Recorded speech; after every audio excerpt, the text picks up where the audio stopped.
क्या Facebook, Twitter, Instagram, WhatsApp ban होगा या नहीं होगा? जनता परेशान है इस सवाल से। तो चलिए बिना टाइम वेस्ट किए ये देख लेते हैं कि आखिर ये सोशल मीडिया एप्स बैन का माजरा क्या है। कहानी शुरू होती है फार्मर्स प्रोटेस्ट और उससे रिलेटेड ट्विटर पर छाई ट्वीट से। सब लोगों ने अपनी राय ट्विटर और अन्य कई सोशल मीडिया प्लेटफॉर्म्स पर बयां की। जनता, सेलिब्रिटीज, गवर्नमेंट ऑफिशियल्स, कोई पीछे नहीं रहा, जो कि अच्छी बात भी है। अरे भाई, इंडिया में रहते हैं, डेमोक्रेसी है, बोलने का अधिकार है, right to freedom of speech and expression है। काफी हैशटैग्स भी चलाए गए, जैसे कि hashtag farmers protest, hashtag Kangana Ranaut, hashtag pro Pakistan, pro Khalistan, hashtag farmers genocide. इन सबको देखकर गवर्नमेंट को लगा कि अब थोड़ा मामला हाथ से बाहर जा रहा है, थोड़ी निंदा ज्यादा ही हो रही है, तो चलो अब अपना ब्रह्मास्त्र यूज किया जाए। गवर्नमेंट ने बुलाया ट्विटर को और पकड़ा दी 1400 प्लस अकाउंट्स की लिस्ट और कहा कि इन सब को ब्लॉक कर दिया जाए। मगर ट्विटर ने शुरुआत में गवर्नमेंट की इस बात को कर दिया कुछ हद तक निगलेक्ट। कुछ टाइम बाद ट्विटर ने अपनी एक रिपोर्ट निकाली जिसमें बताया गया कि ट्विटर ने एग्जैक्टली क्या एक्शंस लिए हैं गवर्नमेंट के इन ऑर्डर्स पर।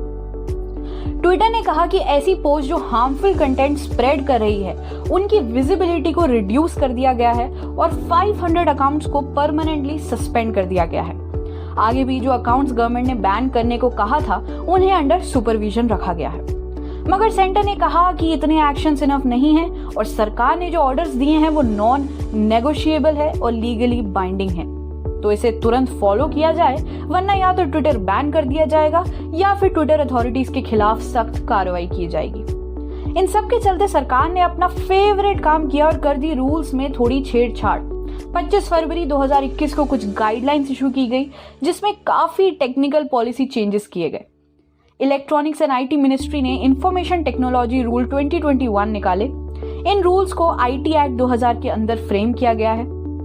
इसके तहत सोशल मीडिया कंपनीज जैसे कि ट्विटर, फेसबुक, व्हाट्सएप और अन्य ओटीटी एप्स जैसे कि नेटफ्लिक्स, अमेजन प्राइम, हॉटस्टार, इन सब को अब जिम्मेदारी लेनी पड़ेगी हर उस कंटेंट की जो इनकी साइट या ऐप पर पोस्ट किया जा रहा है।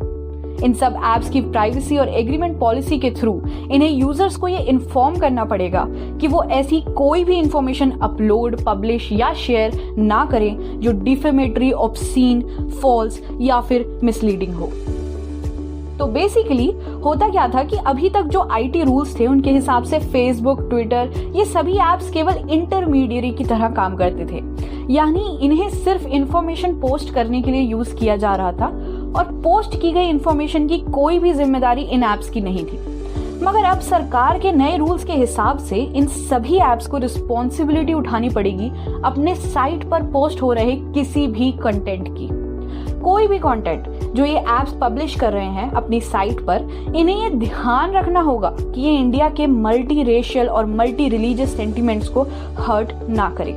एक थ्रेशोल्ड लिमिट तय की गई 50 लाख रजिस्टर्ड यूजर्स की। इस लिमिट से ऊपर अगर यूजर्स हैं किसी भी ऐप के तो उसे significant social media intermediary define किया गया और इन ऐप्स को 3 महीने का वक्त दिया गया गवर्नमेंट आईटी रूल्स 2021 का पालन करने के लिए। कुछ इंडियन रेसिडेंट ऑफिसर्स को अपॉइंट करने की बात की गई, जैसे कि chief compliance officer, nodal contact person और रेसिडेंट ग्रीवेंस ऑफिसर। इन रूल्स के चलते एक ग्रीवेंस रेड्रेसल मैकेनिज्म एस्टैब्लिश किया जाएगा। अपॉइंटेड ग्रीवेंस ऑफिसर को कोई भी कंप्लेन को एक्नॉलेज करना होगा विद इन 24 आवर्स और 15 दिन के अंदर अंदर उसे रिजॉल्व करना होगा। Resident nodal contact officer 24/7 coordination में रहेगा लॉ एनफोर्समेंट एजेंसीज के साथ। सिग्निफिकेंट सोशल मीडिया कंपनीज को पब्लिश करनी होगी एक मंथली कंप्लायंस रिपोर्ट जिसके अंदर डिटेल्स होगी सारी मंथली कंप्लेंट्स और उन पर लिए गए एक्शंस की। साथ ही इन कंपनीज को अपना एक फिजिकल एड्रेस पब्लिश करना होगा अपनी वेबसाइट या फिर ऐप पर। कोई भी पोस्ट जो न्यूडिटी या मॉव्ड फोटोज को दर्शा रही है और अगर उनकी कंप्लेन आ रही है तो कंप्लेन मिलने के 24 घंटों के अंदर अंदर उस पोस्ट को रिमूव करना होगा इन कंपनीज को। कोई भी ऐसा कंटेंट जो गवर्नमेंट अथॉरिटीज के हिसाब से गलत है उसे 36 आवर्स में रिमूव करना पड़ेगा कंपनी को। मैसेजिंग ऐप्स जैसे कि व्हाट्सएप को अब इनेबल करना होगा फर्स्ट ओरिजिनेटर आइडेंटिफिकेशन फीचर, जिसके तहत कोई भी मैसेज का ओरिजिनेटर कौन है उसे पता लगाया जा सकेगा। तो बेसिकली जो एंड टू एंड इंक्रिप्शन वाला फीचर है जो आप अभी अपने व्हाट्सएप में देखते हैं उसे हटा दिया जाएगा। कंपनीज को यूजर्स को बताना पड़ेगा कि उनका कंटेंट क्यों रिमूव किया जा रहा है और यूजर्स के पास एक रीजनेबल अपॉर्चुनिटी होगी अपना पक्ष रखने की। OTT ऐप्स को भी अब अपने कंटेंट को क्लासिफाई करना होगा 5 एज बेस्ड कैटेगरीज में। पेरेंटल लॉक, क्लासिफिकेशन, रेटिंग्स जैसे अन्य फीचर भी बताए गए। ऑनलाइन न्यूज प्लेटफॉर्म्स के लिए भी एक एथिक्स कोड निकाला गया जिसे ministry of information and broadcasting administer करेगी। ये कुछ ब्रॉड रूल्स निकाले गए और इनका पालन ना करने पर सेक्शन 79 के तहत मिली इंटरमीडियरी प्रोटेक्शन को हटा दिया जाएगा। इस प्रोटेक्शन के बिना कंपनीज लायबल हो जाएगी अपनी साइट पर पोस्ट हो रहे कंटेंट के लिए और इन पर कंटेंट रिलेटेड कोई भी लीगल केस फाइल किया जा सकेगा। इसके साथ गवर्नमेंट भी इन कंपनीज पर एक्शन ले सकती है। ये 3 महीनों की डेडलाइन समाप्त होनी थी मई 25 को और ये रूल्स एप्लीकेबल होने थे 26 मई से।